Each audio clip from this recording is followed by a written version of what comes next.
Hallo, herzlich willkommen. Ich begrüße dich zu meinem neuen Video und auf Wunsch werde ich das kommentieren, was ich da gemalt habe, und das freut mich natürlich total, wenn so ein Wunsch geäußert wird, und dann mache ich das natürlich noch viel, viel lieber.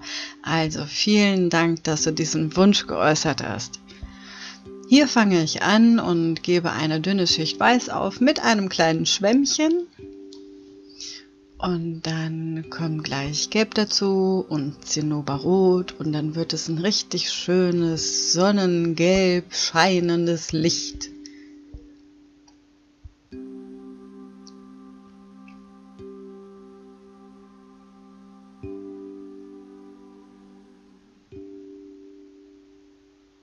Das muss auch nicht super gleichmäßig sein, nur dass da überall ein bisschen Weiß hingekommen ist. Hier nehme ich jetzt Zinnoberrot und fange von innen an und gehe nach außen. Und wie du siehst, habe ich nicht viel Farbe auf dem Schwämmchen, und das soll auch so sein. Das soll ja nur ein leichter Schein, so ein zarter Pastellton entstehen. Und jetzt kommt das Sonnengelb dazu, und das Gelbe trage ich in der Mitte auf. Jetzt noch ein bisschen Weiß. Und so kannst du schon diesen Sonnenschein erahnen.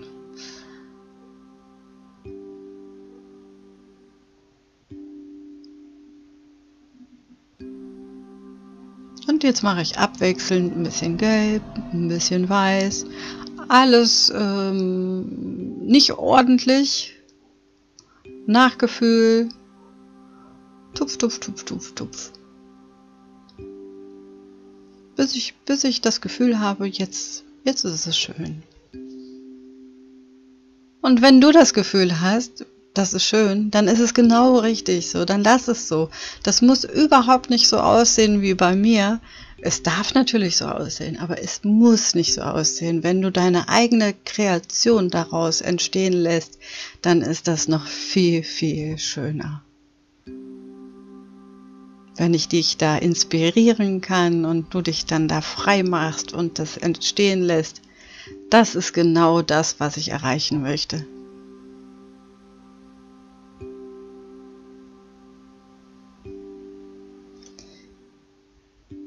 So, und jetzt habe ich hier einen Schlepperpinsel, so nennt sich das. Das ist ein dünner Pinsel, ein dünner Rundpinsel. Und hier habe ich jetzt Terrakotta gemischt mit Weiß. Und dass da nur so schemenhaft Bäume im Hintergrund entstehen.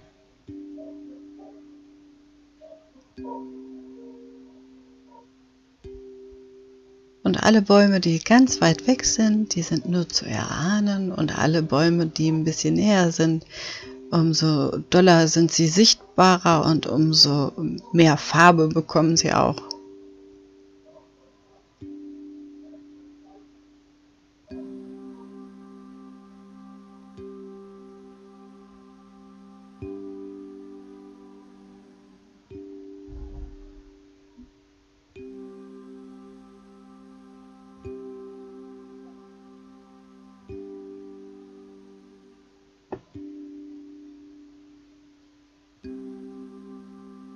Hier habe ich so ein paar Grashalme angedeutet, aber die sieht man nachher sowieso nicht mehr. Also wie du siehst, ich habe keinen Plan, wenn ich da anfange zu malen.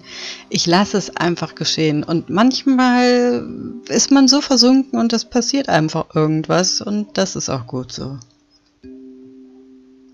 Das Schlimmste, was passieren kann, ist, dass es einem nicht gefällt.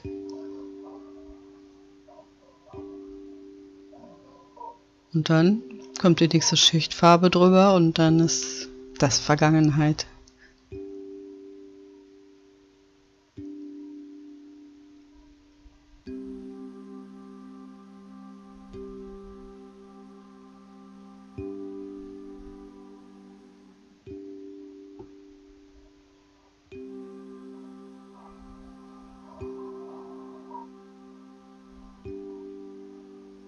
Hier mische ich Weiß, Terrakotta und Braun. Und du siehst, da wo die Sonne so intensiv ist, da nehme ich die Farbe von dem Sonnenlicht mit und dann sieht das aus, als würde die Sonne durch die Bäume scheinen. Aber das ist auch nur so, weil die Farbe noch feucht ist und ich sie dann mitnehme mit dem Schlepper. Und das entsteht einfach automatisch. Das habe ich jetzt da auch nicht so geplant. Das passiert einfach so. Und sei da einfach mutig und geh mit dem Pinsel durch die noch nasse Farbe und da entsteht schon was Schönes.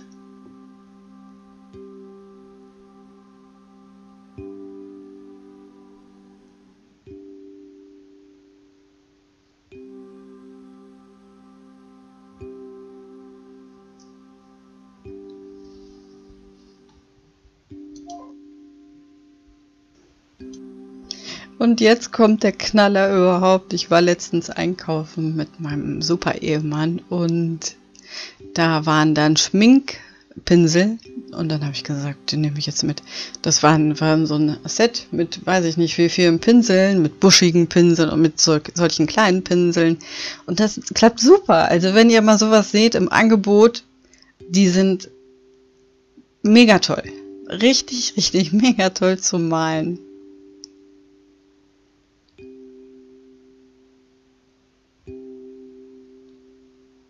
Jetzt kommt das Häuschen und das hat mich auch ein bisschen zur Verzweiflung gebracht. Normalerweise male ich ja nichts, was durch Menschenhand entstanden ist. Nur ab und zu male ich dann mal ein Bötchen oder so. Und ja, Häuser ist natürlich auch was von vom Menschen entstanden ist. Und deswegen bin ich da auch nicht so geübt.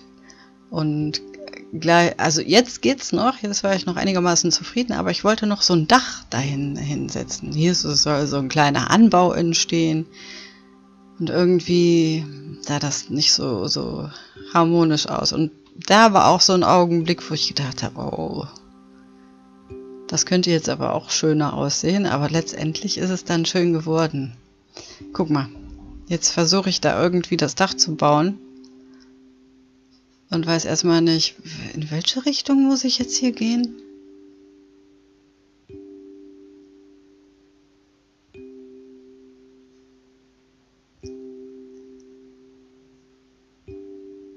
Und letztendlich, zack, zack, zack, ist es dann doch schön geworden.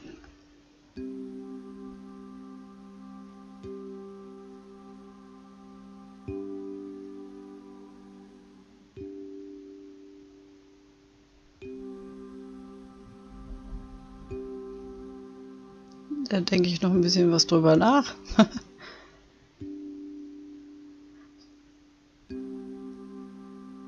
Wenn ich das jetzt so mit Abstand sehe, dann fällt mir auf, das ist eigentlich gar nicht so schlecht gewesen. Aber während dem Prozess, als ich dabei war, dieses Dach dahin zu zimmern, habe ich gedacht, das gibt's doch gar nicht. Wieso geht das denn jetzt nicht?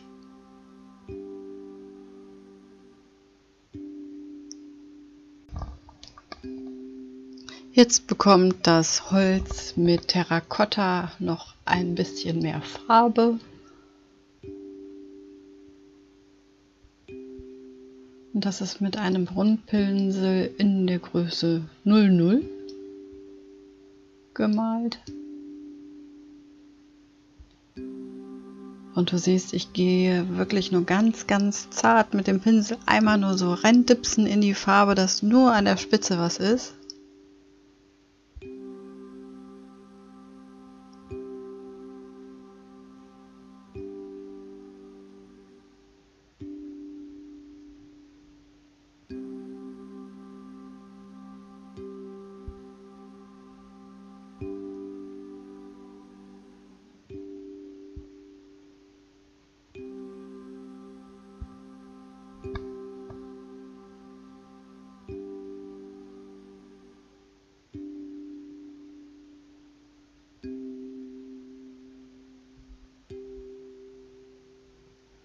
Und jetzt setze ich Weiß drauf und das ist dann der Schnee, der auf dem Dach liegt.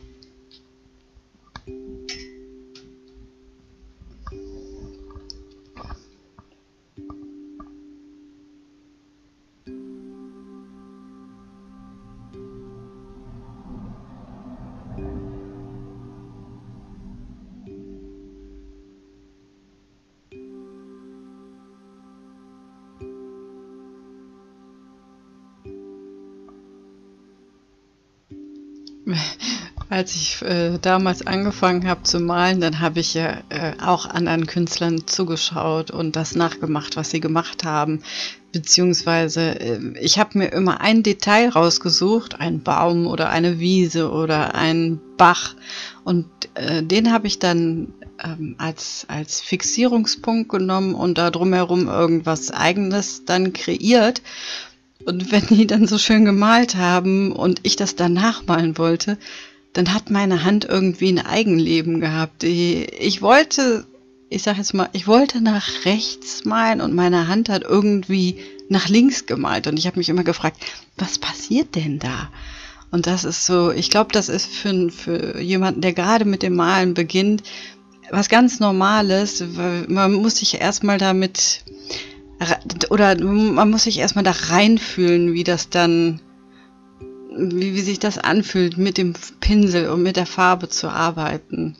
Und das ist halt am Anfang fremd und bei dem anderen sieht es so einfach aus und wenn man das dann nachmachen möchte, dann fühlt sich das an, als würde die Hand machen, was sie möchte und irgendwie klappt das nicht. Aber ich verspreche dir, das wird klappen. Und wenn es vielleicht nicht beim ersten Mal klappt, dann beim zweiten oder beim dritten Mal. Jetzt lasse ich einen Weg entstehen. Oben am Häuschen ist er ein bisschen dünner und wird nach unten hin etwas breiter. Die Bäume haben auch ein bisschen mehr Farbe bekommen. Das sind die, die näher beim Haus stehen. Und jetzt gestalte ich den Schnee. Und der Schnee ist dann nicht ganz weiß, weil die Sonne scheint ja so wunderschön und schenkt uns solche schönen Pastellfarben und das spiegelt sich dann auch im Schnee wieder.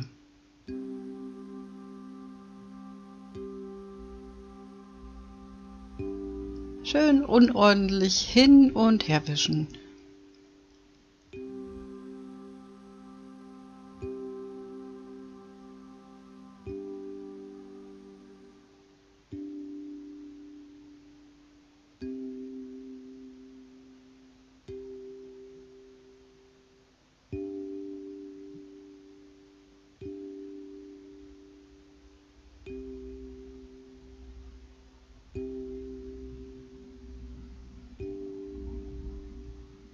Da verschwinden jetzt auch langsam die Gräser, aber das fällt überhaupt nicht auf. Jede Schicht, die du malst, also mit Acryl zumindest, hat ihre Berechtigung. Und die erste Schicht, auch wenn sie irgendwie nicht so schön geworden ist, schimmert so ein bisschen durch, auch wenn du drüber gemalt hast. Und dann hat das irgendwie eine richtig schöne Wirkung. Und deswegen verzweifle nicht, auch wenn du drüber malst. Wenn du dann irgendwann fertig bist und dir das anschaust und du weißt ja, was du gemacht hast, die anderen wissen das ja gar nicht, dass du irgendeine Stelle vielleicht 10-mal übermalt hast. Du weißt das natürlich und dann siehst du auch die verschiedenen Schichten und du erinnerst dich daran und dann fühlst du dich richtig gut, wenn du das zu Ende gebracht hast und was Schönes daraus entstanden ist. Und jede Schicht hat ihre Berechtigung und jede Schicht muss wahrscheinlich so sein, so wie wir Erfahrungen sammeln. Man könnte natürlich auf manche Erfahrungen sehr gerne verzichten, aber irgendwie möchte das Leben, dass wir lernen.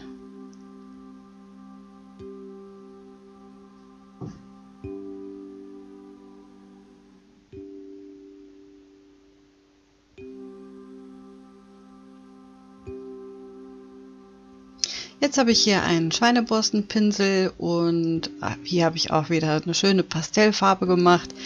Aus dem, was schon vorher gemischt war, aus dem Weiß, da war ein bisschen Zinnoberrot bei, ein bisschen Terrakotta und ein bisschen Braun. Und da ist dieses schöne pastellfarbene Beige entstanden. Und da habe ich jetzt die letzten Blätter, die noch an den Bäumen hängen, die einfach nicht runterfallen möchten, gemalt. Und jetzt noch die Gräser, die unten durch den Schnee durchblitzen.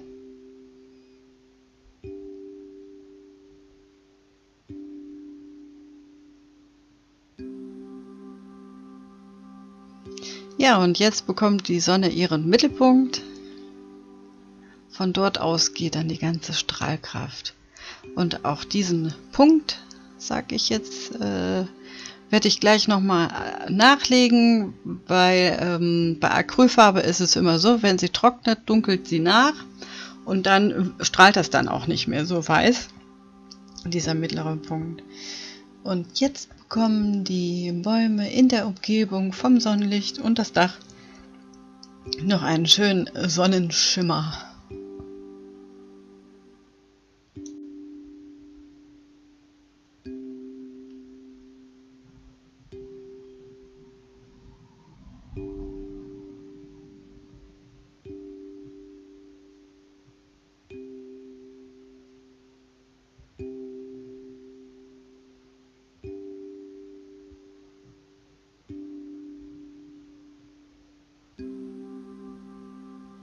Jetzt male ich noch ein paar weiße Äste, auf denen liegt der Schnee.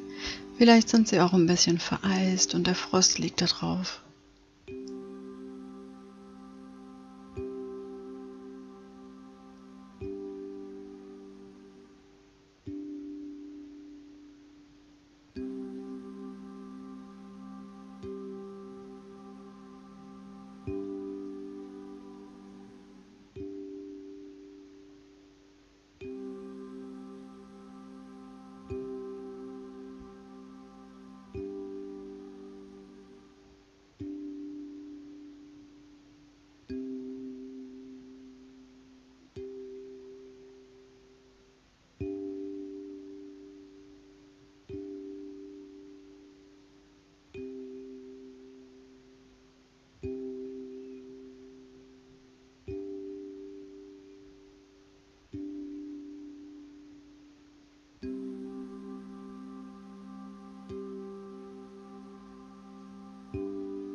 Ich bin auch schon am Träumen hier.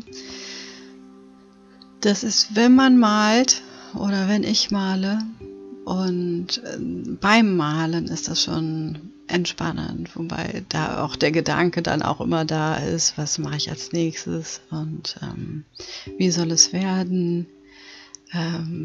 Ja, manchmal bin ich auch so vertieft, dann male ich so viel, dass das mir letztendlich dann nicht mehr gefällt. Aber wie gesagt, das muss dann wahrscheinlich so sein. Das hatten wir ja eben mit den verschiedenen Schichten. Aber auch das Zugucken, ne? Wie oft ist es mir schon passiert, dann bearbeite ich ein Video und dann bearbeite ich es nicht mehr, sondern ich gucke einfach nur noch und tauche irgendwie ab. Ja, das ist schon schön. Einfach entspannend. Nicht nur selber malen, auch zu gucken, ist super entspannt.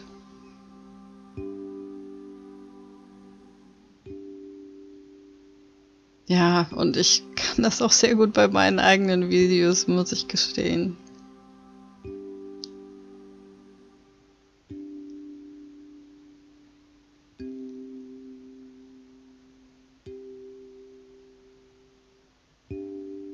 Dann vergesse ich die Bearbeitung und dann fange ich nochmal von vorne an. Aber ich glaube, das ist, wenn man irgendwas mit Hingabe macht, wenn da Liebe drin steckt und ja, wenn einfach da genau Liebe drin steckt, dann ist man auch zufrieden. Oder ich bin dann zufrieden. Ja.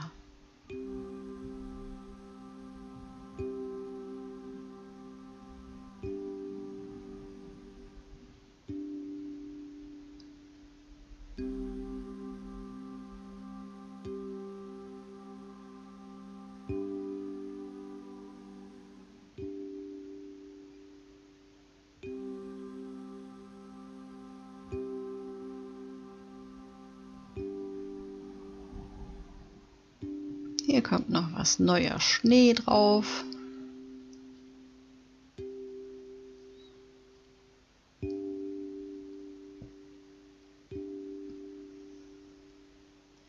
und auch wieder beim Dach. Da waren wir vorhin ja schon mal und du siehst, wie die weiße Farbe nach dem Trocknen dunkler geworden ist, ne? Und jetzt das neue Weiß, was ich drauflege, das strahlt wieder richtig.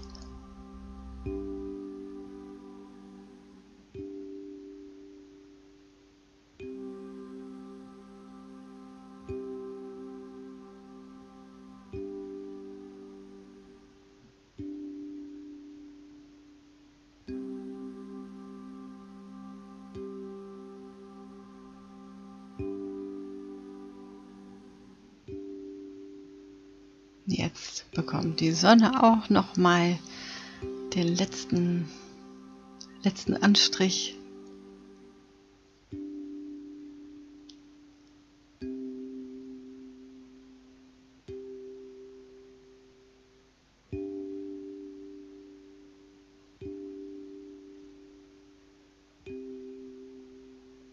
Ja, und irgendwann ist dann ein Bild einfach fertig. Ah ne, ich mache noch ein bisschen Schnee drauf. Ah ja. Genau. Mit der Zahnbürste. Die Zahnbürste ist nass, die kam gerade aus dem Wasser, die habe ich dann gut abgeschüttelt, abgetropft, aber nicht mit dem Tuch trocken getupft, sondern einfach nur an dem Rand von dem Behälter so draufgeschlagen und dann entweiß und dann kannst du schöne Spritzer entstehen lassen. Nicht so viel, nur so ein bisschen.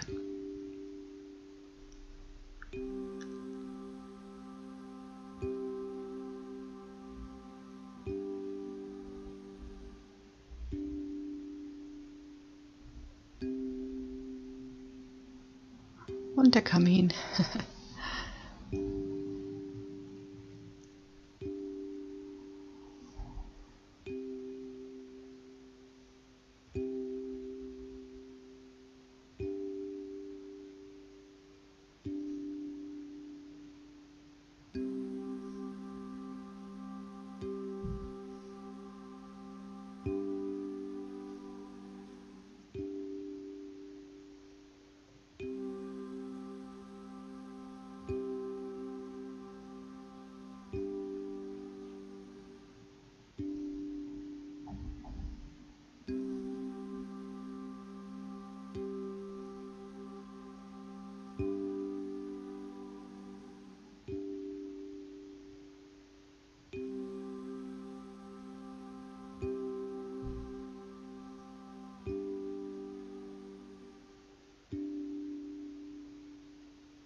Noch ein bisschen Liebe hier und ein bisschen Liebe da.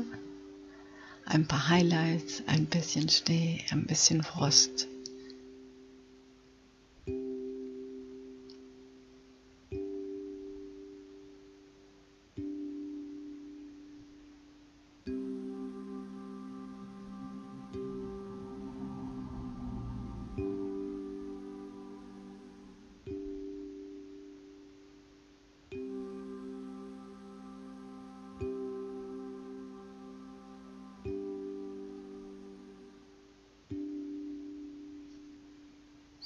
Ja, und wenn du magst, dann lass mir doch gerne deinen Daumen hoch da und abonniere meinen Kanal.